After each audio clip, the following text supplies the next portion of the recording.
की हत्या, सब खेत में दबाया, परिजनों ने दिया धरना। नमस्कार, मैं सुलक्षणा त्रिपाठी और आप देख रहे हैं KN TV। अब बात करते हैं पाली जिले के सोजत की, जहां 4 दिन पहले हुई एक हत्या का सनसनीखेज मामला सामने आया। युवक कमलेश का शव खेत में दबा मिला, जिसे पुलिस ने गुरुवार सुबह बाहर निकाला। इस मामले में परिजनों और समाज के लोगों में आक्रोश है, जिसके चलते वे प्रशासन के खिलाफ धरने पर बैठ गए हैं। सोजत पुलिस को सूचना मिली थी कि एक युवक की हत्या कर शव को खेत में गाड़ दिया गया है।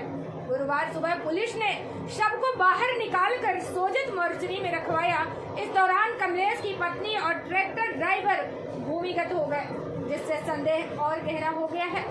परिजन और मेवाड़ा समाज के सैकड़ों लोग उपखंड कार्यालय के बाहर धरने पर बैठ गए और आरोप लगाया कि पुलिस में गुमशुदगी की रिपोर्ट देने के बावजूद कोई ठोस कदम नहीं उठाया।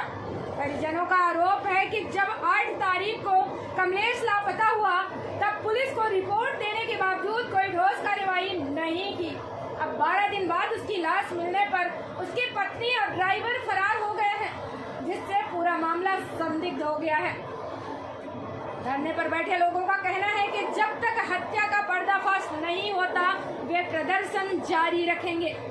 35 घंटे बीत चुके हैं, लेकिन पुलिस के हाथ अब तक खाली हैं। हालांकि अतिरिक्त पुलिस अधीक्षक विपिन शर्मा, सोजत SDM मासिंगा राम और तहसीलदार दिलीप सिंह लगातार समझाइश कर रहे हैं, लेकिन समाज के लोग हत्यारों की गिरफ्तारी की मांग पर अड़े हुए हैं। पुलिस ने इस मामले में अलग अलग टीमें बनाकर जांच शुरू कर दी है, लेकिन अब तक कोई ठोस सुराग हाथ नहीं लगा है। प्रशासन की ओर से जल्द हत्यारों को पकड़ने का आश्वासन दिया जा रहा है। अब देखना होगा कि पुलिस इस मामले में कितनी जल्दी कार्रवाई करती है और क्या कमलेश के परिजनों को न्याय मिल पाएगा।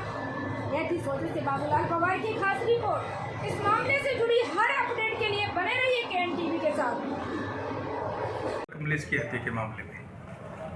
हत्या के मामले में हमने मुकदमा दर्ज किया। मुकदमा के अंदर 2 आदमियों को अभी तक नामजद किया है और जो हमारे पास विश्लेषण कर रहे हैं, तकनीकी साक्ष्य भी जुटा रहे हैं घटनास्थल का, मेरे द्वारा, हमारे डिप्टी साहब के द्वारा, CI साहब के द्वारा, SP साहब, IG साहब के निर्देशन में हम काम कर रहे हैं और शीघ्र ही हम दोनों मुलजिमों को गिरफ्तार करेंगे, क्योंकि उन्होंने अपने मोबाइल वगैरह जो है वो स्विच ऑफ कर रखे हैं, लेकिन मोबाइल बंद करने से कुछ भी नहीं है। पुलिस अपनी 7 टीमें हमने बना रखी है जो तत्परता से काम कर रही है और जो परिवार के सदस्य हैं वो इस बात पे अड़ेंगे कि डेड बॉडी का डिस्पोजल पोस्टमार्टम तभी करेंगे जब मुलजिम को पकड़ोगे। हमारा उनसे यही आग्रह है कि 72 घंटे के बाद में डेड बॉडी का डिस्पोजल पोस्टमार्टम करते हैं तो कई कानूनी खामियां रह जाती है, जिसका फ़ायदा हमेशा मुलजिम को मिलता है।